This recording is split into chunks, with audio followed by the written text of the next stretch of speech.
साफागुरि कख्लाबारि दख'र एबसुनि बानजायनायाव 13 बोसोरनि सिंनि हौवासाफोरनि जोलुर बादायलायनाया दिनै जागायबाय। साफागुरि कख्लाबारि दख'र एबसुनि बानजायनायाव 13 बोसोरनि सिंनि हौवासाफोरनि जोलुर बादायलायनायखौ दिनै साफागुरि कख्लाबारि दख'र एबसुनि बेन्दोंआव थानाय गुदुलिगावनि गेलेग्रा फोथाराव बेखेवनाय जाबाय।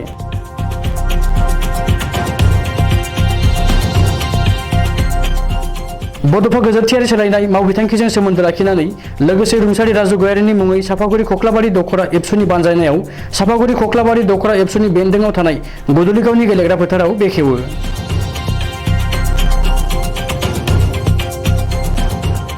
मख'नो गोनांदि बे गेलेनाय हाबाफारिखौ बेखेवना होयो 22 नं कख्लाबारि बियाबनि MCLA मुस्रि मन्टु बर' बिथाङा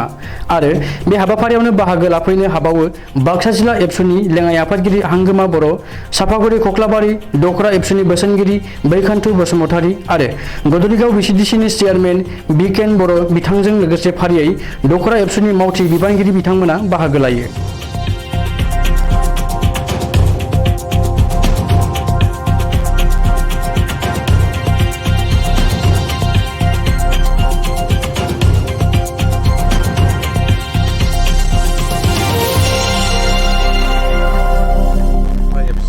बोसोरारि सिंनि हौवासाफोरनि जि फुटबल गेलेनाय बादायलायनाय बेवहाय बेखेवगिरि महरै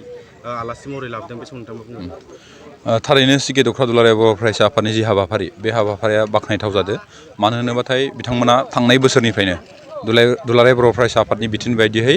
आन्डार 13 13 बोसोरनि सिंनि हौवासाफोरनि जि फुटबल बादायलायनाय बे बादायलायनायखौ थांनाय बोसोरनिफ्रायनो बादायलायदों आरो आं दिनै मिथिनानै मोनदों बिथांमोना जोंनि मोनसे समनि दख'र आफादनि सासे नेहाथारि आरो सासे मोजां फुटबल गेलेगिरि राजु गयारिनि नामै दिनैनि जिखिनि बादायनाय बे बादायनाय हाबाफारिखौ लादों आरो जिहेतु जों जौगानोबाथाय गुबुन गुबुन बिथिं फारसेजों लोगोसे जिखिनि गेलेनाय बा हारिमुवा बिथिं बा गेलेनाय बिथिं मोनफ्रोमबो बिथिं फारसे जिहेतु जौगानांगौ बे बिथिंखौ नोजोर बोनानै गेरेमसा बर' हारि दानायनि नोजोरजों दुलाराय बर' फरायसा आफादा दिनै नैबे हाबाफारिखौ लानाय जादों होननानै आं मिथिनानै मोनदों। आरोबाव लोगोसे जोंनि जि बिटिआर सरकार बे बिटिआर सरकारनिफ्रायबो दिनै जों डिमाकुसियाव बड'लेण्ड 11 आरो ISL बिथां हलिचरन नार्जारी जोंनि बर'नि आगोमा गेलेगिरि बिथांमोनखौ लानानै मोनसे चेरिटि श' लानाय जादों आरो बिथांनि उननिफ्राय जों सावरायनायनि गेजेरजों जोंनि बिटिआरआवबो मोनसे एकाडेमि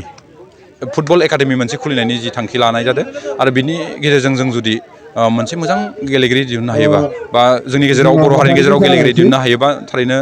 मोजां जागोन होननानै जों सानो आरो बिदि हाबाफारिखौ आथिखालाव जों बिटिआर सरकारा सावरायबाय थानाय जादों। नोंथाङा सासे 22 नं कख्लाबारिनि MCLA महरै नोंथांनि जि बियाब बेवहाय गेलेनायजों लोगोसे हारिमु आरो लोगोसे थुनलाइयारि बे बिथिङाव मा बुंगोन? थारैनो आं सासे MCLA हिसाबै कख्लाबारि समस्तिखिनि मोनफ्रोमबो बिथिं फारसे दावगालांनायनि जिखिनि नाजानाय बे नाजानाया आंनिफ्राय थाबाय थागोन आरो बे बिथिंखौ नोजोर बोनानैनो जों गेलेनाय बिथिङाव दख'र आफादखौ हेफाजाब होदो आरो फैबाय थानाय जि आसामाव जि अलिम्पिक जि जानो गोनां एथलेटिक अलिम्पिक बेनिफ्रायबो आंनि समस्तिनिफ्रायनो बाक्सा जिल्लानि जानानै काबादिनि जि गेलेनाय बे गेलेनाया जागोन आं बेयावबो बिथांमोनखौ मदद होनायनि खोथाखौ बुंदों आरो हारिमु बेलायाव बाथ्राखौ बुङोबाथाय जों थारैनो जोंनि ओनसोला हारिमु फारसे गुबुन ओनसोलफोरनिख्रुइ एसेबाबो जौगाखानाय आरो गेलेनाय हारिमुनि अनगायैबो गुबुन गुबुन बिथिं फारसे जिखिनि जौगानाय सोलोंथाइ बिथिङानो जा बा मावनाय दांनाय बिथिङानो जा बा समाजारि जिखिनि फोसाबलु नोजोर बे फोसाबलु नोजोरखौ लानानै जायखिजाया खामानिनि थाखाय जाय खामानिया जोंनि समाजनि थाखाय मोजां जागोन बिदि खामानिनि थाखाय आं अरायसमबो थाफानानै खामानि मावगोन। दिनै साफागुरि कख्लाबारि दख'र दुलाराय बर' फरायसा आफादनि बानजायनायाव नैबे गुदुलिगाव फोथाराव मिरुआरि जिल्ला एबसुनि बिथोन बायदियै जों सिखे दख'र दुलाराय बर' फरायसा आफादा जोंनि दख'र आफादनिनो मोनसे समनि गोख्रों मावथि आरो मोजां फुटबल गेलेगिरि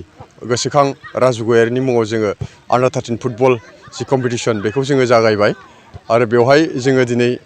बेखेवगिरि हिसाबै मानगोनां जोंनि समस्तिनि MCLA मानगोनां मन्टु बर' बिथांखौ लेंना लाबोदोंमोन आरो बिथाङा बेखेवनाय हाबाफारिखौ मावफुंलांबाय आरो बेनि थाखाय बिथांनो नैबे मिडियानि गेजेरजों आङो साबायखर बावनायजों लोगोसे नैबेवहाय जिखिनि जोंनि गेलेनाय बेयो जेन मोजाङै जोबलाङो बेखौ आफा आनान गसाइनाव जोङो आर'ज गाबबाय आरो बेयो जोंनिया दिनै जागायदों। बे दख'र आफादनि बेन्दोङाव गासैबो जेसेबां जोंनि टीम जागोन बेवहाय जोङो एरिया कभार खालामनानै जोङो गुबुन गुबुन फिल्डआव बे हाबाफारिखौ जोङो लाबाय थागोन आरो बे नैबे आन्डार 13 फुटबलनि थाखाय जोङो स्पेसियेलि मोनसे बान्था देग्लाय जोङो थि खालामदों। बे जाहैबाय गिबि देरहागिरि चेम्पियननो जोङो 7,000 आरो सेकेन्डनो जोङो 5,000 आरो मोजां गेलेगिरिनो जोङो बेवहाय मोनसे बान्था होनायनि सिन्था खालामदों आरो बिनि थाखायबो जोङो मोनसे बान्था होनाय जागोन आरो बेखौ जोङो दिनै जागायबाय आरो फाइनाल जि राउन्ड बेखौ जोङो मोनसे मेहेरगोनां हाबाफारिनि गेजेरजों फोजोबहैगोन होननानै थि खालामनाय जादों। नोंथांमोना गेलेनायनि जि टीम बेखौ गामि वाइज खालामदों ना इउनिट वाइज खालामदों? बेयो जोंनि दख'र आफादाव मोन 12 इउनिट कमिटि दङ। बेवहाय जोङो इउनिट वाइज बे जोंनि कम्पिटिसना जागोन। बियो दिनैनिफ्राय जागायबाय। बेवहाय जोङो खालिबोल' दिनै मोननै टीमखौ लेंहरदों बेखेवनाय हिसाबै। मोननै इउनिटनि जादों बे गदलिगाव आरो जला इउनिटनि गेलेगिरिफोरखौ दायो जोङो गेलेहोबाय दङ। नोंथांमोना गेलेनायनि बा खेलानि अनगायैबो गुबुन जेनेबा हारिमु थुनलाइयारि बेबायदि बिथिङाव माबायदि बिहोमा लाबोदों?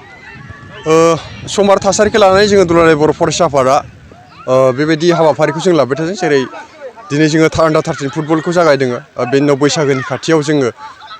हारिमुवारि आइजें